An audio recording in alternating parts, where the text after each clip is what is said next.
घुम्न जाँदा यस्तो दुःख पो पाइयो।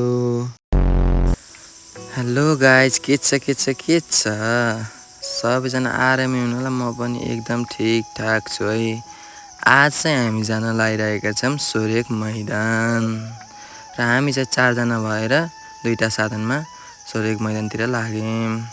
र बाटो देख्न सक्नुहुन्छ, नेपालको बाटोको हालत यस्तो बिजोग छ नि, यस्तो अफरोड, त्यही माथि बिजोग। अझ यो बर्खाको टाइममा त पुरै पानीले बाटो खोलेर यस्तो बिजोग बनाएको छ। र हामी बल्ल तल्ल पुगिन्छ स्याङ्जाकै पर्यटकीय स्थल सोरेक मैदान। र देख्न सक्नुहुन्छ सोरेक मैदानको भ्यू यस्तो बवाल रहेको छ र यस्तो हरियाली चारैतिर हेरो, जताततै हरियाली। र आज चाहिँ हामीलाई मौसमले पनि साथ दिएको कि जस्तो लाग्छ किनकि न घाम न पानी, यस्तो हरियाली मात्र जता हेऱ्यो त्यतै।